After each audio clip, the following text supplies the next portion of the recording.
Hello and welcome to all the men and women of the West. I'm Joe here from my co-host for today, Tom Highland, the Highlandian. How are you, Tom? I'm fine. How you doing today? Ooh, didn't sleep well, so I'm kind of out of it. But Ooh, sorry to hear that. happens. And I had class all day. I had a Q&A quiz today, which I'm ashamed to say I didn't get all the answers right, but I actually did better than I expected. So That's good. yeah. Like I expected maybe 30% at most. I instead got around 50 to 60%. Well, that's much better. But you need 70 to graduate. So the in-person one's I'm gonna have to score a 70. Oh, So, but hey, I've got about a week to read and study up on this stuff and the in-person classes. So it'll all be good. It'll all go well. Let me just open up that tab. So um, we're first going to start with analyzing Tom's excellent essay again and discussing that. We'll move maybe to Tolkien because I'm also streaming this on the Brothers Arda channel, and that's a Tolkien heavy, obsessed channel. So now I do have to plug not only you here, but also Don, my mentor, and honestly, a kind of surrogate grandfather. And Don's somewhere out there. My Animated Life is a beautiful book that is a biography of his, and he's writing another one. Last I spoke to him, but I don't know any other details. Um, I don't keep track of those details with him, uh, mostly because it's not very professional to do so, and Don's very private about that stuff. When getting to talking to him, often talk turns more to art, animation, and writing, and books you read, and even history and religion. These are topics that he's deeply passionate about. And trust me, listening to him talk about them is like a religious experience. It's very powerful, very beautiful. Now, Tom's essay is about how uh, there was a kind of culture war back in the day when Don was running around towards the end of his time at Disney. Now, what the culture war of sorts was the war between the bean counters who were at Disney taking over, who didn't really respect the animation and art the way Don and Walt Disney did. Now, Roy Disney had been a bean counter, but he was always one who was respectful and even admiring of artists because he loved his brother, Walt. So, in that regard, there was a conflict between the bean counters and the artists and animators. And Don is a very charismatic man. So a lot of them ended up following him out the door when he left. Now, the thing is, all that the primary crux of your essay is that he now the current kind of culture conflict we're in involves big business versus the indie kind of um, the indie scene. yeah, and really that's what it boils down to. Now, the thing is, the big corporations and publishing industry companies have failed in their duties to gatekeep out bad books, and it's about quality. Now, traditionally, indie books have struggled for quality. Let us be honest, they have. Yeah. And in recent years, this has kind of started to reverse, as you had things like uh, 50 Shades of Grey, which is basically pornography that managed to get through and get a lot of trad publishing attention. It's also fan fiction that should never have been allowed past the gatekeepers, ever. But the fact that it did shows that the corporations have failed. The trad publishers have failed. They have failed in their duty to the public and to storytelling itself. And I know it's not a popular thing to say, but it must be said. And I think that's one of the main things it boils down to. And we're once again in the Don and Bluth situation. The bean counters are failing, and the artists are demanding that compensation as well as you need to do this better. Like you need to actually hold yourself to a higher standard. What is more is that the idea of Don's movement was that, and all his life he's always held to this: art should not be about politics, but about your faith, your love for your fellow man, and just giving. It's a pure act of selflessness to give. And really, that's a point I really liked about your essay.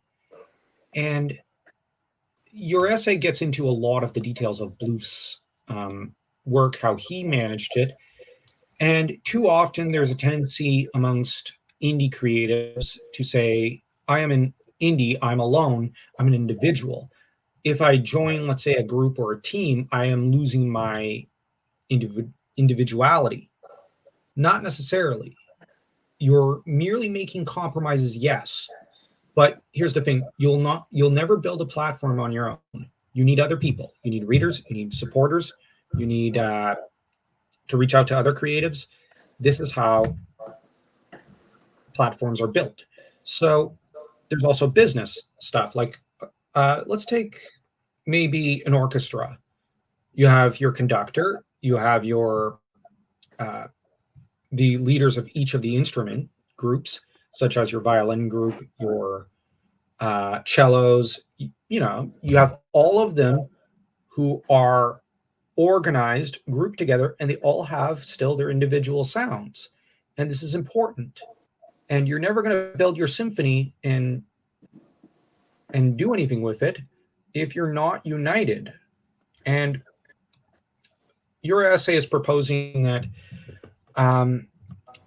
the Warrior Wednesday and Sword and Saturday group should come together and maybe start their own publishing press group through Lulu API or something like it, and publish our own books and anthologies. And I think and that we should also look at the study, or at least study the models for Japan and South Korea, and how their indie creatives are doing so well for themselves. Because I know there's those who are going to say that they work too hard. They're slaves in their system a little. Yes, they are, but there are lessons to learn when people do things right. And there's something right about, like, every kind of thing that people do. Let's say writing a book, there's at least something they're going to get right, even if there's something bad that they're going to get wrong. And yeah, so that's where I just wanted to highlight that. And I think starting with your essays like this is probably a good start, because I really like this one. Because plus two, one thing I want to mention is that also traditionally in Western society, it traditionally has been that work builds and molds character. And that was all part of self-reliance, which was the when the United States, my country, was started.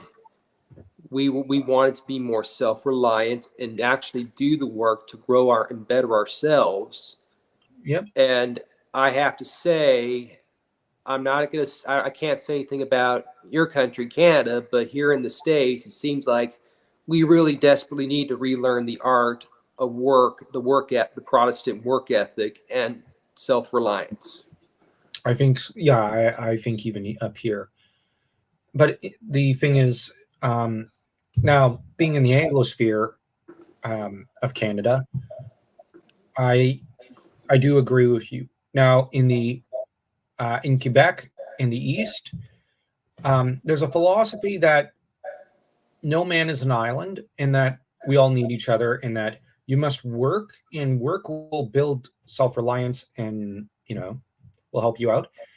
But the thing is, there's also a sense of community, in that men should rely on one another.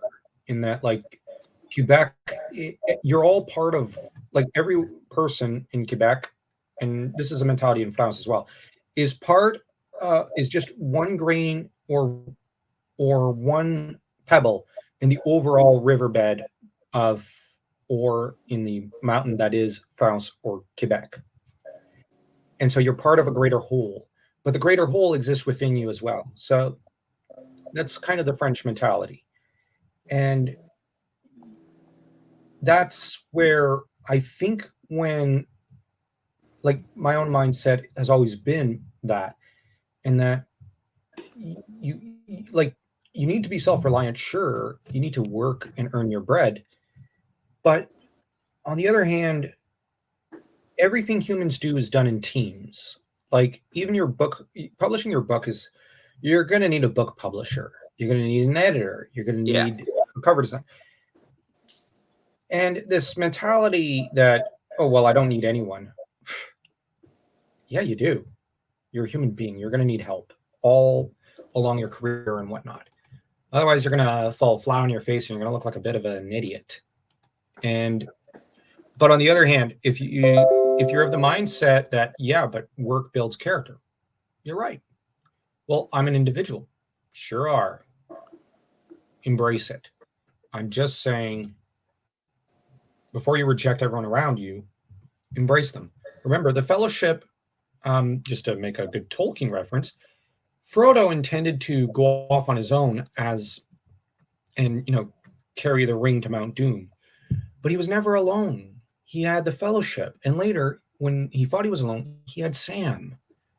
And Sam desperately wanted to help Frodo because he wanted Frodo to know, you're not alone. You have a brother, and that brother is Samwise, because Sam always considered Frodo a brother. And the thing is, you look at Merry. His story was, he was never alone.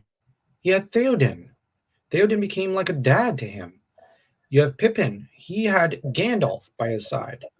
So, like, Aragorn had Legolas and Gimli. So we have here, we all need someone. And I just think that what's so strange about modernity is that we've all moved away from this. And I think our ancestors, even those who taught self-reliance and work builds character, knew you needed family. You needed your friends. Like, you look at, I'm actually going to say something a little odd. I love Robert E. Howard, but I actually think he passed away because he was all alone in a way. Yes, I know he had his passionate bond with Lovecraft, and he turned away from Noel, the love of his life. But here's the thing, Howard was impossibly lonely. He worked all alone, and people took advantage of him. If the Weird Tales writers had all unionized or something, you know what I mean? Like, gotten together and started talking about how they were being treated and underpaid, they could have changed things, and maybe Howard would have lived. But he died because he wasn't talking to people about that sort of darkness and loneliness. And then he took his own life. We don't want that. Here's something that's a good what if too, is H.P. Lovecraft was given the opportunity to work as editor of Weird Tales.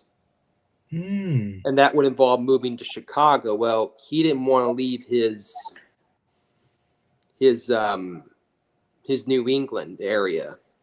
And plus he didn't like the idea of Chicago winter, scared him. Well, that's understandable. Well, but I think had he taken that job, things probably could have turned out differently for Howard, because for Robert E. Howard, because H.P. Lovecraft would have made sure that things were done properly.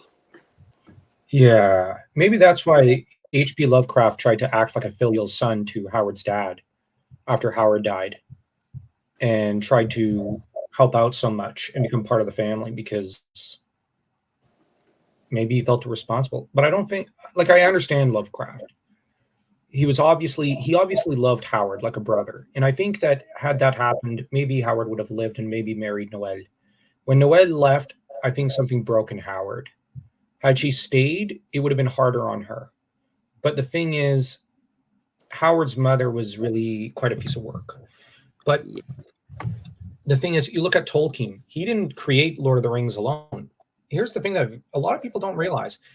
Uh, he ran all his stories past his wife, Edith, and then later, when his kids were around, he ran them past Christopher, who edited a lot of and proofread a lot. You had Lewis, who proofread and listened to the reading of these stories. So Tolkien, all throughout his life, had the Inklings, which, by the way, that was his kind of indie book group, his Warrior Wednesdays. And each of them were creatives without a platform except for Lewis. And they got together at the pub. They would talk their stories, just do creative, fun time brainstorming and showing off and comparing their poetry and books and whatnot. And the thing is that they helped each other and they all became very successful, creative. And, you know, like Lord of the Rings was really built by several people. You had Jack Lewis, the other Inklings, Edith, Christopher. Like, that's a lot of people. Silmarillion was built the same way. So, like, I like to think that fantasy is typically it requires a fellowship to build. It's never a project you do alone. And if you do it alone, you're going to end up infinitely lonely, like Howard did. And I don't think that that's a fate I'd want on anyone. Yeah, but let's pay attention to Elfriend for a minute. I had to learn that with my family. Yeah. Since with them offering help, it's easy to fall into thinking that what I do is not real because it was not done independently. Yeah, I understand. But I think sometimes, like,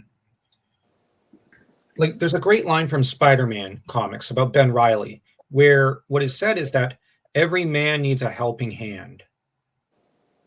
And this is Seward Trainer passing this lesson on to Spider-Man. Ben Reilly, the real Peter Parker, is just stuff happened, and he renamed himself Ben Reilly. And the thing is, Ben was suicidal, and Seward offered him that helping hand. And I think creatively, we need to remember that sort of thing. Now, this essay is a great one, and you really reinforce a lot. We're going to have to revisit the topic of this idea of this press, and I think we should maybe also try putting it in notes and seeing what people think and maybe tag everyone for it and keep pressing the topic because nobody seems to have answered that. And that's very peculiar to my mind. I've had some comments from some people on it, and Okay. For Saturday, I'll present a another essay more about what could be done possibly. Okay. I'd love that.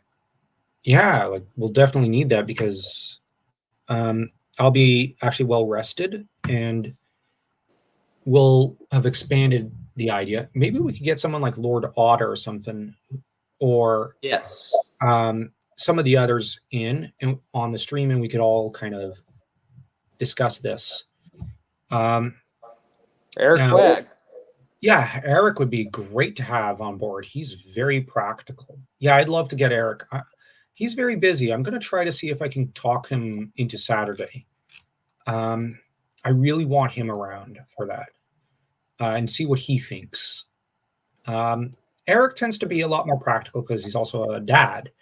So I think having someone like that involved in the discussion, we might not be able to get Royce here, but we can probably get Eric, and that's the next best thing. Yeah. It seems every fantasy story, while there's a different main point, always points to some sort of community. Like the task has a main character, but they don't go at it alone. No. That's a very good point. Dragonlance only has one character who goes it alone, and that's Raceland, but he's forced out of the group because they hate him, even though he's the only driving force behind them. But Dragonlance itself had dozens of writers, all of them very talented, who built it. Lord of the Rings obviously had a lot of talented, intelligent people who pitched in. The only, like, in Hour of the Dragon and a lot of Conan stories, Conan has support from people like Prospero, Pallantides, Valyria, Trocaro.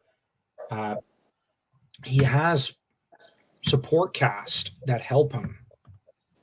And yeah, and Cull has Brule, his best friend and sworn brother. So yeah, that's an ongoing theme, and we'll get back to the Tolkien stuff in a minute. Yep. But first, I want to touch on this week's Warrior Wednesdays, third edition.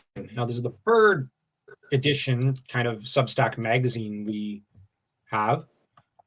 First, shout out to AC Gargill, a friend of mine. She's been, well, I met her on Substack like I did Tom. She's been directing more and more people towards our Warrior Wednesday, so that it's grown.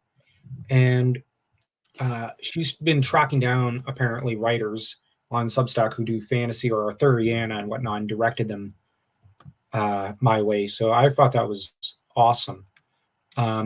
She's a big help. Like her, yourself, Tom, man behind the screen, and there's someone else I'm forgetting. Darn it. Are really the driving force of these events.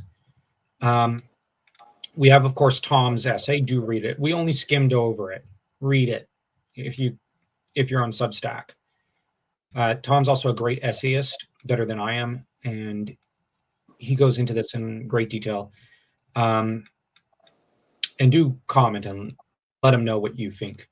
Now, first up, we have Ben Wootzenberg. I don't know how to pronounce it. He seems friendly, very into Arthuriana. His story is The Shield of Locksley, The Golden Years. Now, this is a pay-for book, so you got to. There's a paywall. I've not paid for it. I've not gone for the 7-day trial. I'm not sure I'll have the time to really read this particular tale next week because I go into in-person training for job training. So there's a limit to what I can do, and I'm not going to be able to live stream next week at all. And yeah, but well, I'm doing the 10 to 5 schedule right now, but next week is going to be even more intensive.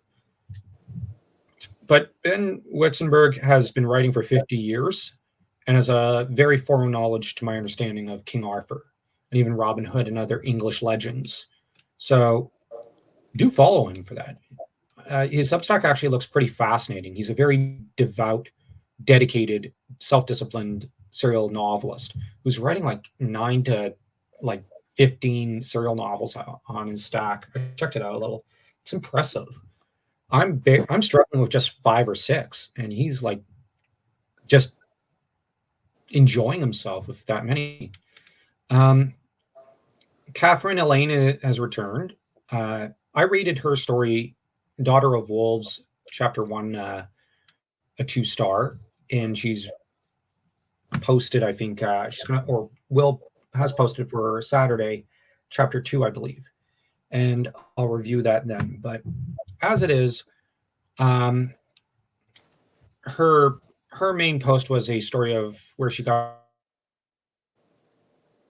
her inspiration for one of her stories, which involves a character called Thymia, which sounds like Thymir from or Thermir or something like that from Norse mythology, a giant.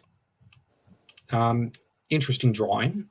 She's actually pretty good at art there. That is good.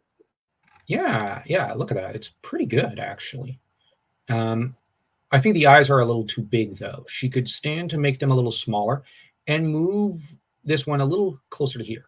And the only reason I think this one's a little too big is because it's larger than this one.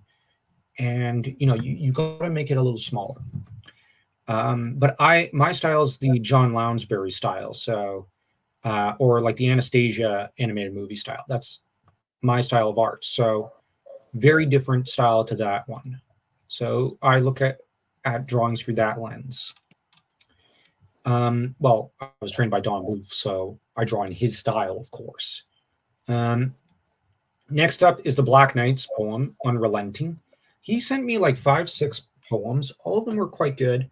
Most of them sci-fi related. And I really liked his poems. He's got a natural knack and a love for Bulgarian poetry. He sent me a Bulgarian poem to check out from the Middle Ages. I've not yet read it. I'm going to read it tomorrow. Black Knight is really knowledgeable, very knowledgeable. And a lot of the other people on Substack seem to really like his stories. He's very popular with people. So I'll be seeing more of his stories, I imagine. Don Harper Jr. has a great YouTube channel. He's a great musician. And he's a brilliant poet. He actually scratched together a brilliant poem that I rated a 3.1 or 3.2 star. And he just did it in 5 minutes like that. The man's got creative talent up the wazoo. And he submitted a story, or I think it's a poem, and it's death is lighter than a feather, duty is heavier than a mountain. Amen. Now, Don is also very, very Celtic. His literature, his stories, his ideas are all in a very Celtic atmosphere. And he has a heavy respect for the French language, the Scottish Gaelic, Irish languages. He's a master at linguistics, music, poetry, and he has a thorough knowledge also of paganism and a lot of the myths of the Celts, which I find Celtic mythology just confusing. And when I've chatted with him, he's very big on Tolkien. Josh Tater, of course, like anyone who's familiar with my Substack knows I've reviewed some of his stuff. He's bloody talented. Like, he is bloody talented. And I'm extra hard on him when I criticize him because I know like what his capabilities are and his talent. So like this guy writes at the level of Margaret Weis and Tracy Eckman. Like, I'm not gonna lie. He's as good as they are when they were writing what was it? The Raceland backstory novel. And he's really good. One of the best writers on Substack in terms of fantasy fiction. And I think the only writing I've found that might be as good is like your Primarian Age essay and maybe, and I'm referring to Substackers I've talked to, and maybe AC Gargill's Pastry Shop short story. She wrote a brilliant, like I'm not into those kind of stories, but it was brilliant. It was beautiful and evocative. And Josh Tater gets that kind of world building detail and story like that. I don't know if you've read him, Tom. Oh, I haven't been able to explore him yet, but Quite good. I haven't had much of time to go through everybody, but I hope in the next week, in between because I'm gonna take a break from writing a Goshi story now. I have 2 Goshi stories, and but I'm gonna write the third one later on. But I'm gonna focus more on doing some reading. Okay. And also more 2 essays, because when I'm done reading the novelization to Cole the Conqueror, I want to write a review of the book as a companion piece to my review of the movie. Good idea. All right. I'll just quickly deal with the chat. Reflective Rambling, you're always welcome here. She's massively big into Tolkien and Martin, and I always find her input in the chat, in the comment section, very, very helpful and interesting. We have Elfriend still here. I'm just glad Elfriend's even here for 5 minutes, because Elfriend is a really kind, really great Tolkien tuber, very genial. And I hope you don't mind me saying, Elfriend, occasionally you've seemed a little shy. And I know you're into writing, and if ever you want to go on to Substack, join us. You could even do Tolkien related stuff out there. There's a healthy Tolkien community I've started reaching out to, and we'd be happy to have you. Yes, you really should, Alfred. Substack right now Is been really, yeah, it's on fire. yeah. Now we have Mert Hawkins. I love the story of Turin, Black Blade of Nargothrond, and the poetry lies in the tragedy of it all. Yeah, just a break from the indie fantasy examination for a minute. Have you read the story of Turin, Tom? No, no. Okay. It sounds familiar. Turin. Well, Turin is the story. The Children of Turin is the story of right after the Battle of Unnumbered Tears. Hurin is Turin's father and is Oh, this is captured the by. Lord of the Rings. Yeah, this is the Silmarillion. Oh, I never read the Silmarillion. I've read the Lord of the Rings and the Hobbit, but I didn't get the Silmarillion yet. Yeah. Well, just to summarize a bit of the story for you, it's where Hurin spat in the face of the devil of Middle Earth, Morgoth, and Morgoth cursed his family to misery.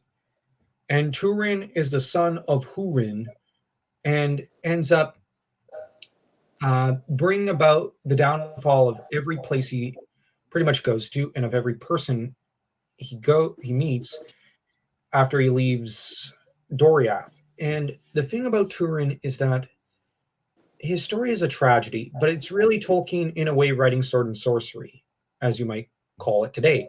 It sounds like he's got the mark of Cain. That's actually part of the inspiration, apparently.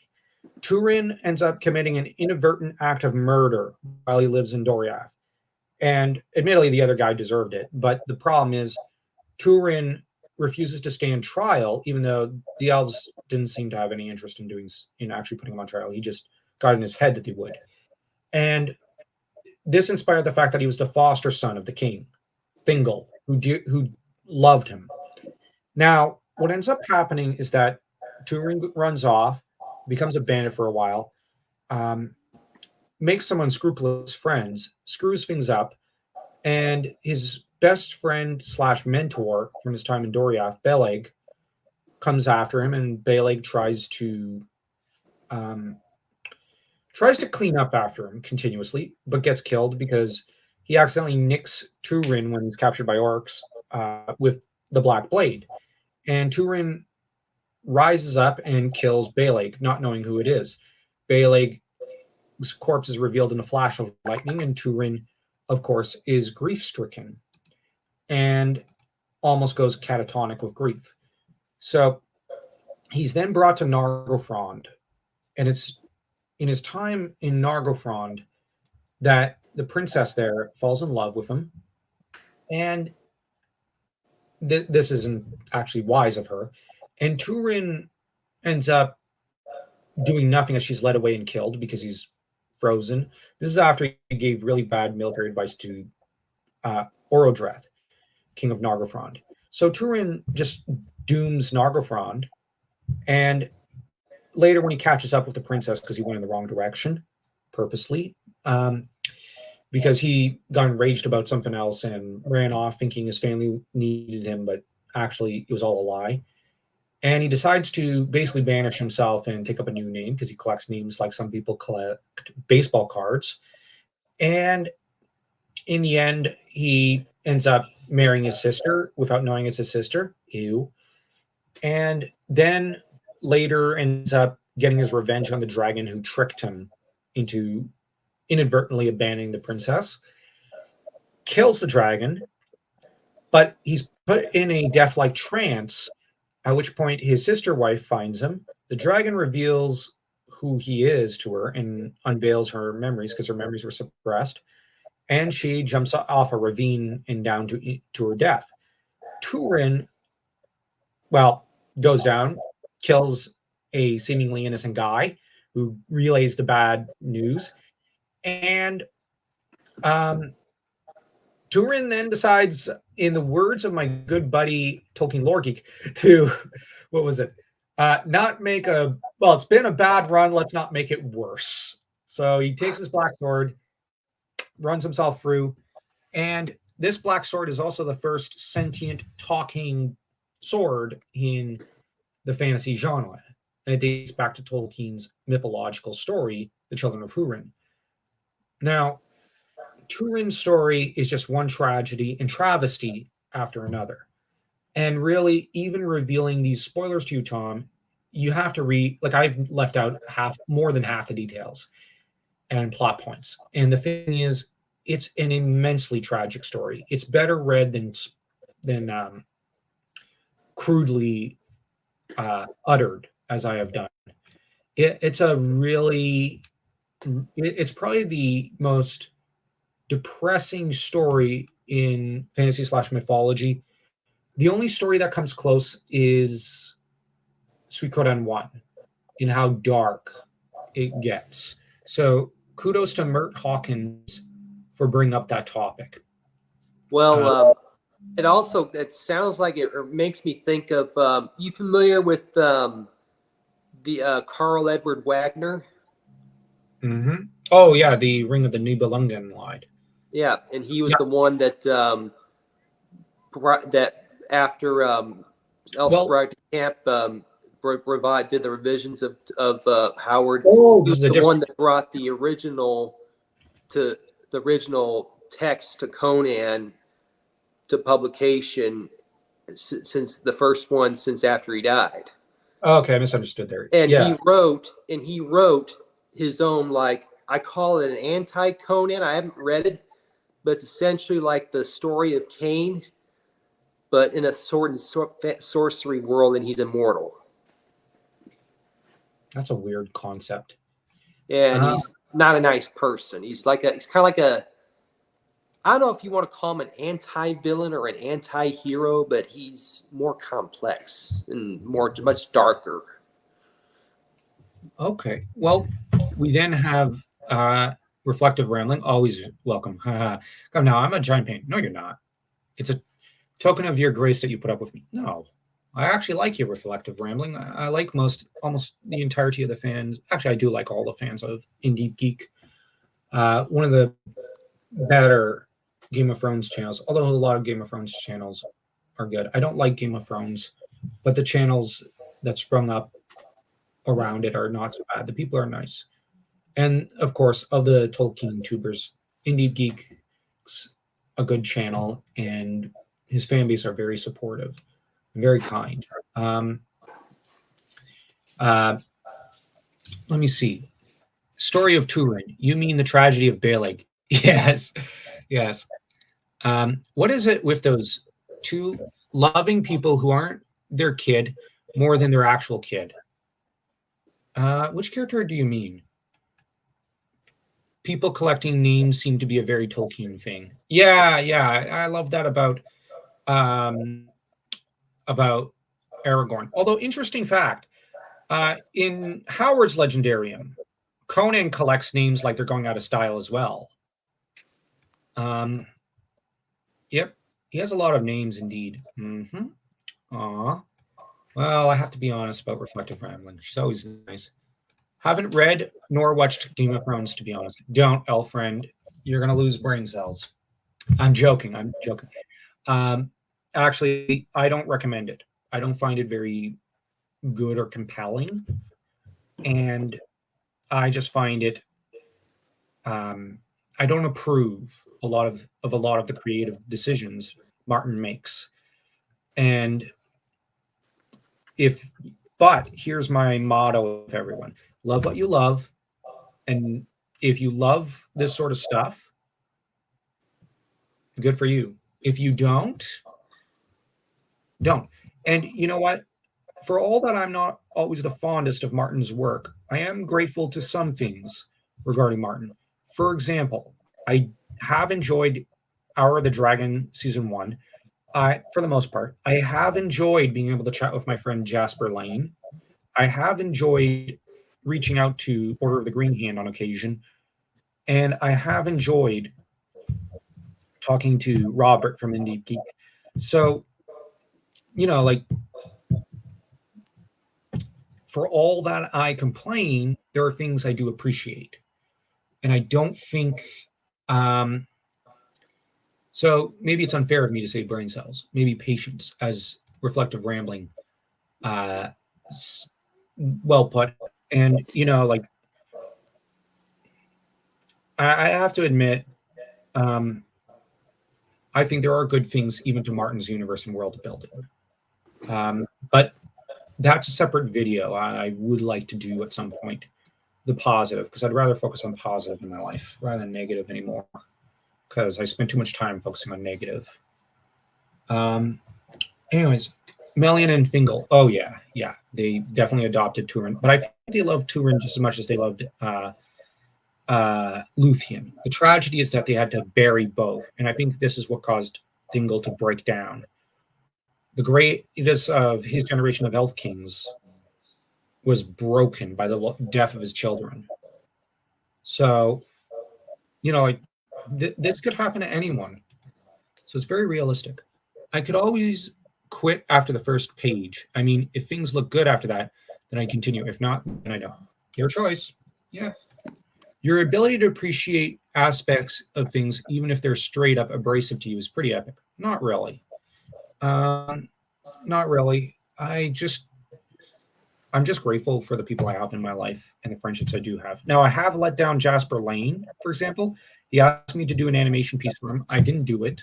So that's where I also feel the urge to plug him, because I owe him that. And I don't have any real reason beyond having gotten busy and life being hard and the economy not being great. But the thing is, I do plan in 2024 to finish that animation for him and not to accept any money from him as an apology for failing him the way I have. And on the other hand, like, you have to be grateful for the good things that come out of it. I may not like, for example, the Lord of the Rings movies, but they brought a lot of people to the books, and we should be grateful for that. I may not like everything that's done on Substack, but I'm grateful to it for, like, for the fact that Tom and I are friends now, and that I'm reading great essays in indie fantasy. So you got to be grateful for what you have. Otherwise, you might end up like Turin or even Howard. Like, right, Tom? Yeah. And we've got reflective rambling. I do not grr at Turin's adoption as much as my ongoing Galadriel over Luthien. And yes, I know they had stuff in common with the male connection. Don't care. I will die on my snobbish hill. Which snobbish hill is that? About how Turin's not as great as Luthien? Well, come on.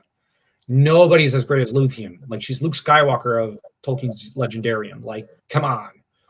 She's the chosen one. Like, it's like, okay, oh, well, like, nobody in Star Wars in the Star Wars movies are as great as Luke Skywalker. Yeah, because he's Luke Skywalker. Like, it goes without saying. Oh, no one in the sequel era is as great as Kyle Katarn. Yeah, because he's Kyle. Like, you're not gonna beat that. But anyways, yeah, we got. I've always had a big soft spot towards Han Solo. Oh, I love Han. Han's awesome. Because he came from the school of hard knocks, literally. Yeah, Kyle just as much so. So that's why I like Luke, Kyle, and Han. Even Leia. She may have come from the upper class, but she had to fight for her every inch. No. Melian's preference attention to Galadriel over her daughter. Oh, that I misunderstood. Oh, because I'm tired. Yeah, fair. We have a lot on how much time they spent together, but we hear nothing of Luthien and her parents. Well, we know Thingol doted on her and adored her, because when she dies, he's basically catatonic, and he just, like, that's it for him. He's like, when she goes over to Mandos's halls, he thinks she's gone forever, and like. But you also have to take his disapproval of Baron early on in the story as him being disapproving of a match. Nobody's good enough for his princess, for his little girl. I think if they ever made a cartoon of the Baron and Luthien story, you have to bear in mind a good comparison would be to The Little Mermaid. Heck, Ariel and Trident have the same relationship as Thingol and Luthien. It is the exact same relationship, and this is where I think I genuinely believe the animators like Aaron Blaise took inspiration from the story of Baron and Luthien. But anyways, Han. Plus he comes with Chewie, so yeah, Chewie's awesome. I love Chewie. Yeah. So Thingol was the heart and Melian was the brain. I don't know. I think Thingol had a lot of brains and Melian had a lot of heart. But yeah, I guess so. That's one way of looking at it. Just to continue for a brief moment with our indie fantasy examination, we've got a lot of people. Josh Tater submitted another continuation to his Fate of an Empire story for this week. I'm behind on my reading of that series, so I can't comment. Man Behind the Screen, I've gotten very familiar with. I've read one of his stories, a ancient tribal fantasy story, and much better than any of the others I've read of that sort, but it really reminded me of Howard. But this one is Castle on the Hill. I have no idea. I refuse to review this story until I've reviewed the first chapter. T.S. Bowl is an accomplished editor. Like, apparently, I think he works professionally as an editor. And he's offered to edit some of our stories. So I think that's awesome. He's an awesome connection to have made. I really hope he sees this post soon. I enjoy chatting him up. He submitted The Boneyard. And so I don't know if this is fantasy. I hope so. Otherwise, I'd put a non-fantasy in there amongst a bunch of fantasy stories, which would be pretty funny. The last two stories I wrote were fiction stories, were non-fantasy, so. Oh, yeah, well, it ties in probably somehow. Oh, well, as long as there's a warrior of some sort in there. It's called Warrior Wednesday. Red Oscar apparently is one of the more experienced writers. More experienced, I think, than I am at writing. And I've got maybe 20 years. So Red Oscar's a bit of our senpai. I find Red Oscar's style comparable to Richard Knack. And I really like that. The head of my screenwriting film writers group actually lives in the same town as Richard Knack. Oh, that is so cool. Knack's my favorite writer that I've read so far from the 80s. I love Legend of Huma. I got to read Gamel soon, but man, Knack's awesome. Yeah, he actually, they're friends too. So, and I actually got the War of the Ancients trilogy from him, and his his novel Fire Drake. Yeah. Which got him the job of writing for Dungeons and Dragons. Well, I have like the first 6 books in like a volume compendium. Ooh, I gotta collect more Knack. Oh man, I haven't read them yet, but it's on my list. What? Your writing group is freaking awesome. You're meeting so many awesome people. No, I genuinely think that's awesome. Like, because you told me about what's his name. Anyways, well, you've got several amazing writers in that group of yours, and oh man, that is so cool. So keep at it, Tom. Yeah. We have Hildebrandt. I don't say the first name only because I don't know if it's Yolan or Jolan. I just know it's kind of Germanic, it seems to me, Hildebrandt. He submitted Silverbolt. I don't know this guy, so I'm going to, hopefully he'll be joining us for the long term. I'm not familiar with Alexander. I'm not even going to try to pronounce his surname. His poem was a love poem that's about describing the main character of his story. I don't know if it's fantasy, but the poem was really good. And we have Harold Ember, who submitted an older story of his, The Daydream, which he wrote for Iron Age Media's lit prompts. Yeah, so we have Harold, who's back. I don't know. I don't really like I all I know is Harold has told me he's up to a new story, and I don't know anything more than that. And as for Iron Age Media, sadly, I've not talked to Richard in a few months. I'm hoping to get back in touch with him. Once again, this is like with Jasper. It's not his fault. It's mine. I've just been busy and doing my own thing. I really have not been a good friend to a lot of people who are overly kind and generous to me. So also go check out Iron Age Media's channel and Jasper Lane. They're both great channels and great guys. Subscribe to them here on YouTube. And if you're watching on Twitch, just follow Full Screen Boss Fight, I guess. I don't know if they're on Twitch. Anyways, Mont Saint Aubin. I know this guy a little. He submitted something called The Initiation. I don't know anything more. And of course, you have the second chapter of my Irish novel, which is like or Irish King Arthur story, Caladad Bolg. Chapter 2, Day of Fear. And yeah, this is supposed to be Rional, or Rional. That's it, Rional. But the trouble is, it's not exactly. I don't think this looks at all like how I imagine her, but I just like the picture anyways, and the colors. So far, people liked it, even though I find this is pretty subpar for my writing. I wrote it 6 years ago, and I've worked to try to improve my craft. And we have a lot of other people. Do check out the article. I don't think I've put it in my description, but I'll have to put it in the comment section so that people can subscribe if they're over on Substack. And do subscribe to every one of these writers. They're very talented and they work very hard. And also subscribe, of course, to Tom and I.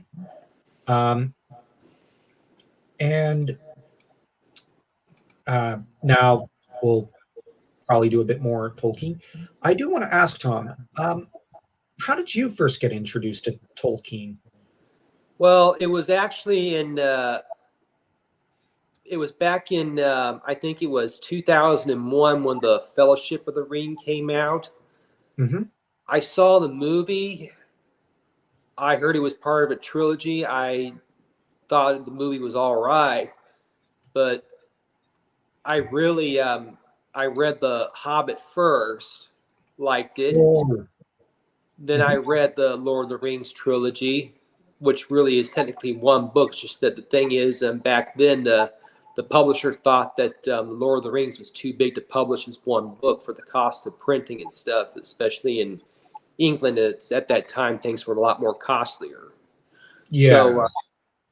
So anyway, into that story. But I really then got in. I really got into the extended cuts of the Lord of the Rings movies. I love the extended cut movies, but The Hobbit, that should have been just 2 movies. Okay, why?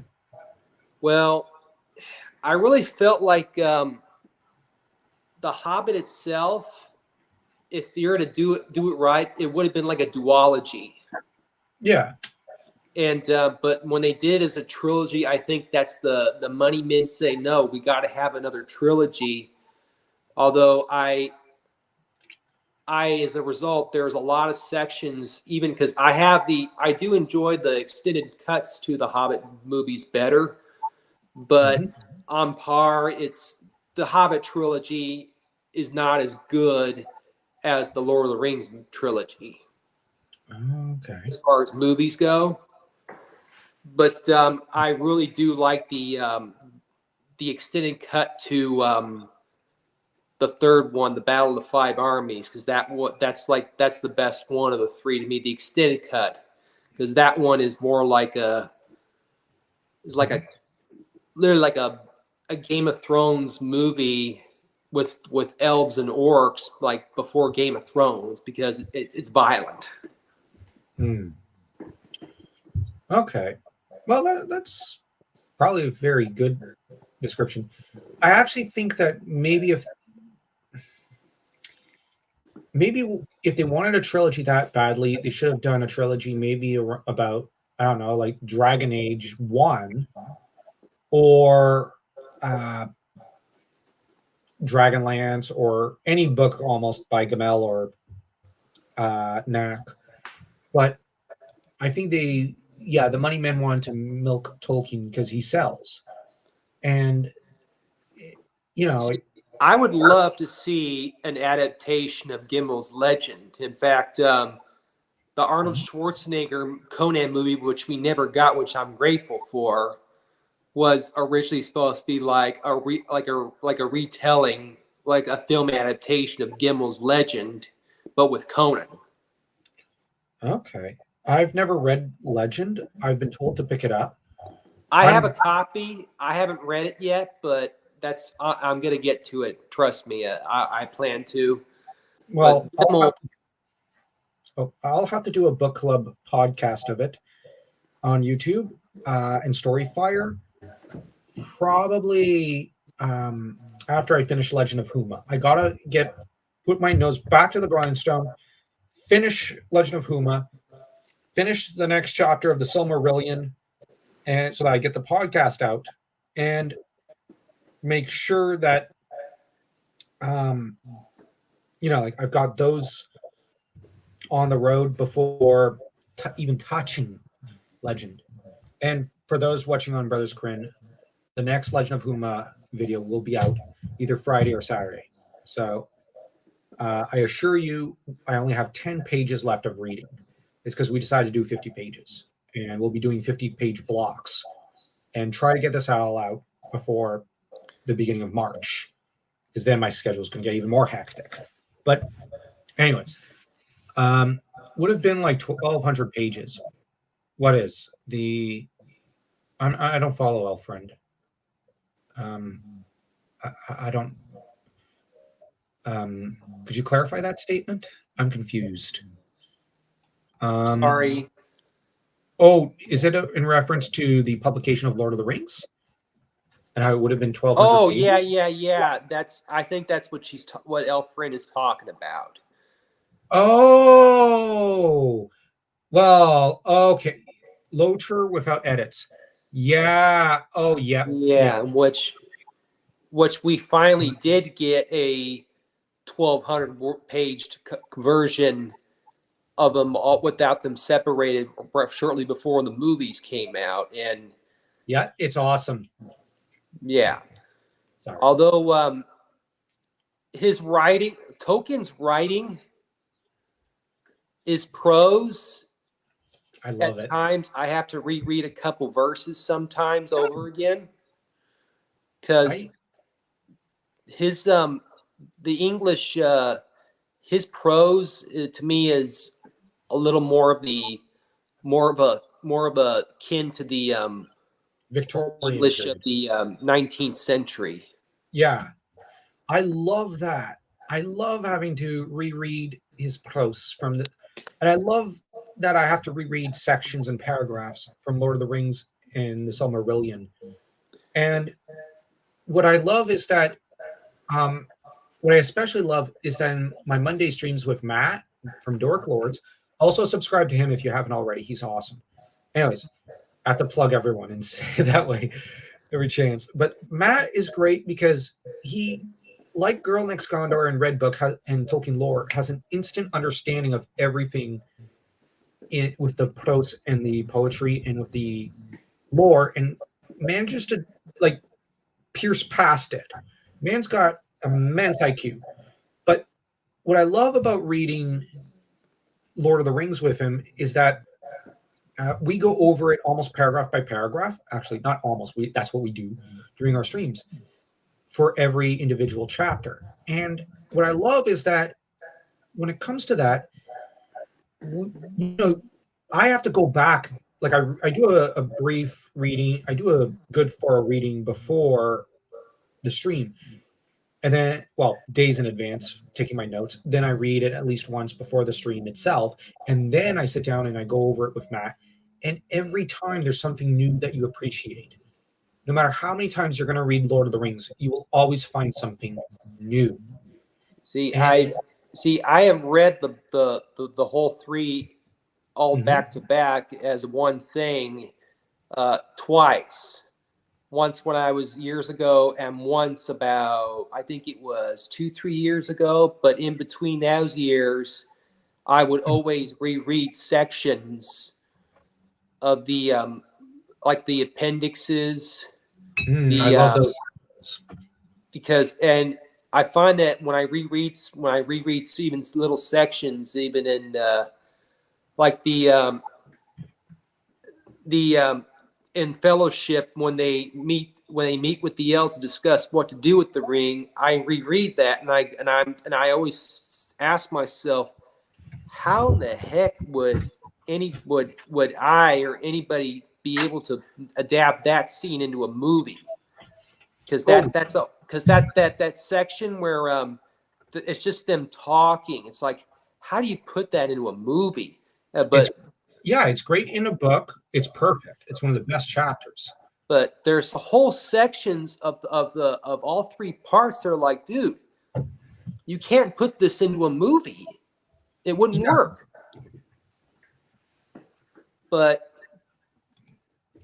yeah, it presents a lot of challenges. Yeah. For the filmmaker, which I thought Jackson, his wife, and Philippa Boyens, when I saw the extended cuts, I thought, you know what? They kind of reached a middle ground where we're going to have to embellish some stuff and indent some stuff for little things in between here.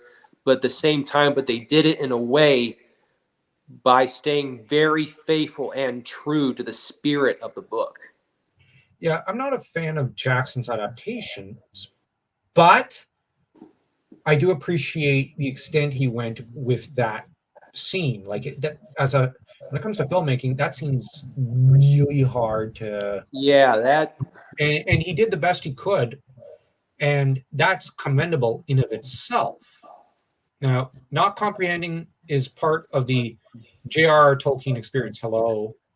Hey, how you doing, Aries? Hello, Aries Aurelian. Glad to have you here. And you're very right. You have to always reread with Tolkien, and it's something that it adds to the flavor and the experience. I also now I'm French, so English is a second language. But when I read it, I love to just taste the flavor of the words. You see, if I was to learn a second language to read, which I hope someday, I haven't studied yet because I'm too busy, I would love to learn French, because I would like to read some of the original classics that were written in French. Like I would love to read Les Miserables. Oh, Les Miserables. And the Count of Monte Cristo in French. Oh, that one I've got it right. Well, it should be right here. Because I have heard that the French translations to a lot of these books that are translated in English is like different. It gives like a different meaning and depth to it that's apart. And I thought, and that I also sometimes wondered, I wonder what it'd be like to read, what it would be like to read The Lord of the Rings in French. Yeah. It's its own experience. Lord of the Rings is not well translated in some ways. Like, it's a very bumpy translation that reads like a Conan pastiche. Whereas what's interesting is reading The Hour of the Dragon reads like a French Tolkien novel. In French? Yeah, it reads like the L'Heure du Dragon. I had a copy already, but Dan got me this beautiful special edition copy, for Christmas, which I love this copy. I'm bringing this with me to Asia. Is that in French? Yep. L'Heure du Dragon. Here. Who's the translator? Let me just crack it open then. Let me see. Let's see. Patrice Luinet is her name. And I think it's a woman. And Patrice, because it sounds like a woman's name. Patrice, she even included appendixes from the English edition. And the appendixes with Howard aren't always in every edition. My earlier edition of Hour of the Dragon did not include it. And that means it was included in this edition. So Dan got me a superior copy. And this novel in French reads like a Tolkien novel. There's a rhyme to the sentences. And I think Patrice Luinet would have been the perfect translator for Tolkien's Lord of the Rings and the Silmarillion. Some of the Silmarillion translators into French, some of the epics being translated are good, others not as good. But the Lord of the Rings was not as well translated, I would argue. It's well translated. I have heard that Lord of the Rings is one of the most difficult books for other people to translate into other languages. Yeah, I've heard weirdly that the Japanese edition is really good. I even heard too that like on par with that War and Peace, the Russian epic, which I have a copy of the English translation, but I haven't read it. I've read that book is next to the Lord of the Rings is also the second most difficult book to translate in just about every other language outside Russian. All right, so we have followed Dork Lords on YouTube, and Reflective Rambling was kind enough to link. That was very nice of you. Thank you. Yeah, Dork Lords is a great channel. Like, I don't like Rings of Power, and neither does Tom. But I won't watch it because besides, I don't have Amazon Prime, so it's two birds with one stone with me. Yeah. But on the other hand, Matt enjoyed it. And Matt is someone who loves the book even more. So I think even then, Matt is so kind about it. Like, I tell him, I don't like Rings of Power. And he never insists. He says, then don't watch it. It's not for you, Joe. And he says, it's fine. We disagree on so much, but we're still friends. And, like, that's the thing about Matt. As nice as he seems on camera, he's even nicer off camera. So, like, seriously, like, he's got much more subs than I do. But even if, like, I eventually get, like, 4,000 or 5,000 subs on Substack, I'd still want to direct them to Matt because he's honestly the nicest guy on. Does he have a Substack? No, but I've encouraged him to get one. I really want him over there. But we'll see. I've also send me the link to his YouTube channel. Well, it's right here. Here, I'll try finding. I'll actually go access it, and I'll put it in the private chat. And in private, yeah. That way you can just access it right now. Matt, check out his Andref and Agnor video. Check out his Fairy Took-Wife video. I know it sounds weird, but it is a weird video, but it's a great video. He's also got a theory regarding, and it's very likely that he's right, about who the Witch King of Angmar was in life. Like, he does a lot of theory stuff, but he's cracking a lot of mysteries behind the lore. And so he's very neck deep into the actual book lore and Tolkien stuff, and reading a lot of expanded RPG volumes and everything he can get his hands on of Tolkien. So he comes at everything from a place of a great deal of knowledge. We have my headcanon, Polar Bear, Letters from Father Christmas, and an actor, comedian, narrator himself. Have you seen there is the edition of Letters from Father Christmas? It's illustrated by Tolkien. Oh yeah. I've seen the images of those online. I would love to get a copy of that someday, because that is, well, Tolkien too. He was a good artist too. Yeah, I have his art book here. I think given to me for a birthday or a previous Christmas by Dan. Here it is. I've been meaning to take a look at this, and I'm actually planning to do my own art for my own world like it, except more in my style. And maybe I'll give that as an art book for my crowdfund when I actually get started on that more seriously. But oh, you're nodding, Tom. I should definitely do that. his perspective might actually come regarding Matt liking Rings of Power. Might come not only as his position as a fan, but as a performer, because Matt's a comedian. His brain might be programmed to approach the material differently. Really? Matt loves The Hobbit and Lord of the Rings movies though as well. So he's always defending them from me. Like he defends all the adaptations, even I think Ralph Bakshi from me. I've never seen the Ralph Bakshi, but I hear people either love it or they hate it. Yeah, I thought there were some weird ideas in it. I'm kind of more middle of the road of what I've seen. There's some things I hate. Other things see, to me, Bakshi, what he should have done was he should have done that in 3 movies instead of trying to do it in 2. Because that second half, because I've heard the second half when they get into the 2 towers and that is really jammed in there. Yeah, it is. And ironically enough, Peter Jackson originally envisioned doing the Lord of the Rings as 2 movies, and he had the presentation for it, but it was Bob Shea, the head of New Line Cinema, said, "This is 3 films. You can't do this in 2. It's too big of a story." He's right. He was right. Yeah, he was right. I mean, normally these big Hollywood studio guys are, you don't know where they're thinking, but right there, from that decision right there, that was a right decision. We're not talking about my terrible progress on learning Spanish. Oh, her rebuttal to you someday learning French. And yes, hello, Aries. Sorry, multitasking. Hey, reflective rambling. No one's going to judge. And Elf Friend is, well, waving. She's always so nice.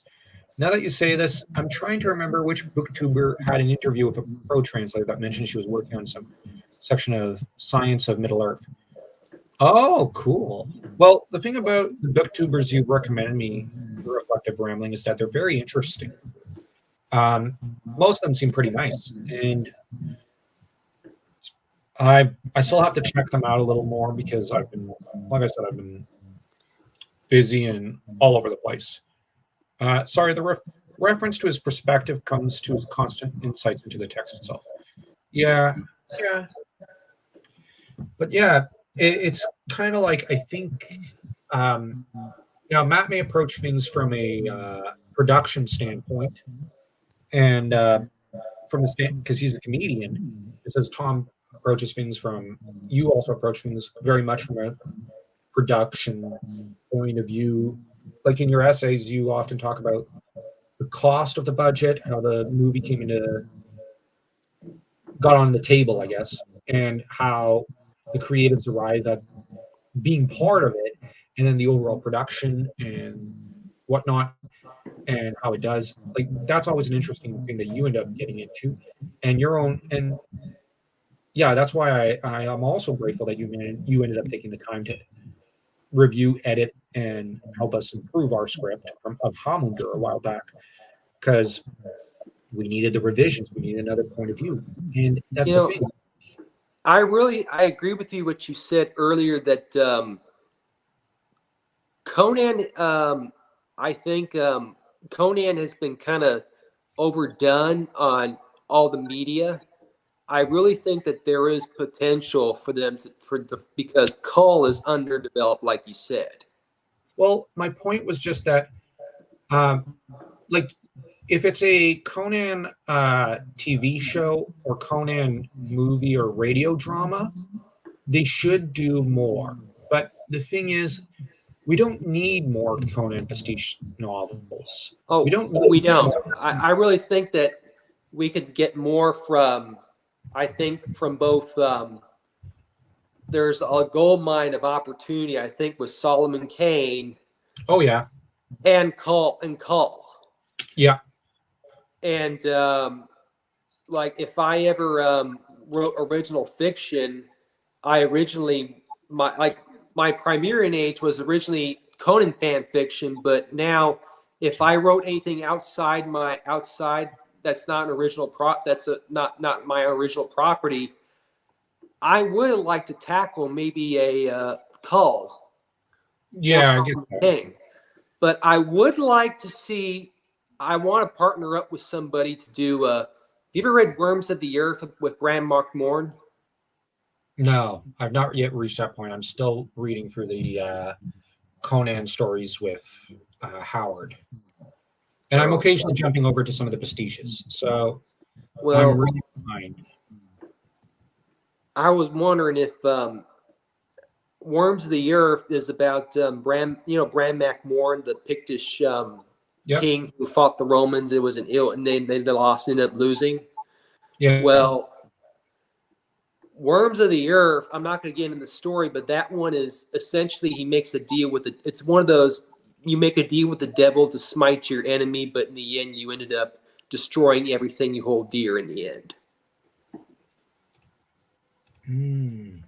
And I was wondering if you ever read that someday. I thought maybe you, me, and your brother could collaborate on writing a screenplay to Worms of the Earth just for fun. And even just for fun is, Yeah. Well, I'm game for that. Dan's already talked about writing a history fiction, French history fiction play and script of sorts about a World War II event regarding French Catholic women who resisted the closing down of a local French school in the north of Ontario. He's very interested in this historic event, so he's wanting us to write that after we finish a quick TV series pilot pitch for the local Canadian production crew. So, that whole idea about what you're with your brother about the French thing. Mm-hmm. I'd like to hear more about that in the future if you guys get a chance. Dan will. Sounds like an interesting story. Yeah, it's a very interesting event in history. Dan knows it better than I do, so it'd be something which I think would be better if he explained it. Yeah. We're about 20 pages away from completing our pilot pitch. So as soon as we finish that, we get started on the French thing. And there is a reason why they say truth is stranger than fiction. Yeah, it is. The one who had the interview was less fantasy, more literary only, I'm pretty sure. So, that's all right. Send it to me, Reflective Rambling. Hello, Ryan Milky 14. How are you? Hi. Howdy. That's a good artwork for the good thumbnail on his artwork there. Yeah, I know. I got that. If only I was kind of makes me think of just add a cookie in there. Yeah. And but yeah. One thing I'd be tempted to do at some point down the road would be write maybe a movie script or an animation script for Baron and Luthien. Now that I think about it, that'd be a great story to try pitching or doing animation storyboards for. Maybe I should do that just for fun. I do that one for fun because right now I think you're going to have a lot more difficulty getting on board the Lord of the Rings thing than the Howard. Yeah, I know. And plus, I think after Rings of Power, I'm really thinking that they need to stop things on Lord of the Rings for at least 10, 15 years now and let it rest because they've beaten him into the ground. I am not 100% optimistic about the War of the Rohirrim movie coming out next year, but I'm kind of worried that they're going to try and do like the Disney Star Wars approach to Lord of the Rings. I do think that's what they're aiming to do, and I think that they're only going to screw it up. And I said so in a video, and there are people who got mad at me, but I genuinely think it's going to be bad. I've been thinking it's going to be bad for a while, for a few months now, as more news has trickled out. And I think that much as I'm like, I would love to write a Baron and Luthien script because that story means ever so much to me. But the thing is, I'd also want to make sure Thingol is sympathetic. But the fact of the matter is that I actually think that we need to give Tolkien a break. We need to stop making adaptations for 10, 15 years, like you said, Tom, because the adaptation thing with Tolkien has gotten to be so out of control that it's, I Well, actually not think, as out of control as Marvel or DC. yeah, but I think that's what they're aiming for. And the trouble is that I Well, think Tolkien has become a brand rather than a name. And the thing is, with making it into a brand, is that it's erasing some of the cultural legacy Tolkien left to us. yeah. And the thing is, yeah, and the thing is, I would like it also if we stop for 10, 15 years so that uh, we can consolidate around the books. I actually think that schools need to make Lord of the Rings mandatory school reading, and also for the grammar in the and for poetry classes and whatnot. For an And I, English course. yeah, for starting in maybe the first grade. And I think that the reason this is that this will help. This was the intended audience for Lord of the Rings, and we need to do this also to, like, I think this would get people to better appreciate Tolkien. Yeah. And I think the same approach could be taken, but a few years later, entered in like maybe fifth or sixth grade, introduce the kids then to Howard. yes, with Hour of the Dragon, I agree. That would be the Because appropriate age for Howard's story. oh yeah, especially Hour of the Dragon. That is an awesome novel. Sublime. Yeah, it's so good. Um, Lord of the Rings was arguably the Hour of the Dragon killer, and Yeah. no, they have the same plot. It was the Hour of the Dragon killer because if Lord of the Rings didn't exist, Hour of the Dragon would be unchallenged today. But we have to remember the two pillars of this entire genre are the two founders, Tolkien and Howard. And Now the funny thing is Howard the Dragon was originally published in serial format in Weird Tales, but it wasn't published in book format until like I think the mid to late 50s, years after Howard had killed himself. But the story behind Hour of the Dragon publication was that he had originally wanted to had that sold to a British publisher. yep, in South England. And they went bankrupt, and the manuscript got lost, stuck in the perpetuity or whatever the heck that situation was. So he couldn't publish it, which was that to me was like, I can imagine if I was Howard and if I had written something like Hour of the Dragon, and if it got stuck in a limbo like that, I'd be a basket case. Apparently he was, and he broke down because he didn't want to publish it for Weird Tales. Weird Tales was cheating him, and he broke down and had to basically agree to their every demand. And they then began to cheat him out of money, from what I understand. And Howard knuckled under and lost his nerve and will to live. And the thing is, he was never the same, apparently, from what I read up. And it's one of the most heartbreaking things to read. And had he gotten that publication deal, I would argue Hour of the Dragon would have swept over England. You got to bear in mind, Hobbit came out around the time, and it was a bestseller. Hour of the Dragon would have been an equally great seller in England. And I genuinely think Howard, this would have changed his life because he wanted to use this money to rebuild himself and also finally pop the question to his sweetheart. I think that it would have also been good for him to do the author tour thing in England, and that maybe, like, I think it would have been great. I don't think he'd ever leave Texas. He loved Texas too much. But I actually think it might have been healthier for him if he had left Texas for maybe England. And, it would have been a different space. He would have been appreciated, admired for the genius he was.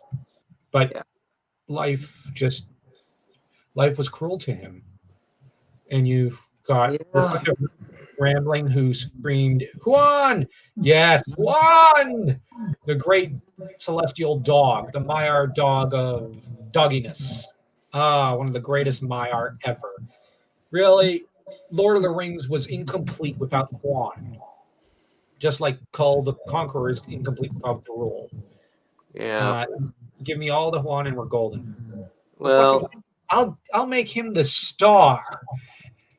But we've got thank you for the kind welcome, fellas. Sending love and salutations from Scotland. Oh, yeah, right back at you, Ryan. I love Scotland. That's why I'm building a Scottish mythology rather than an English one.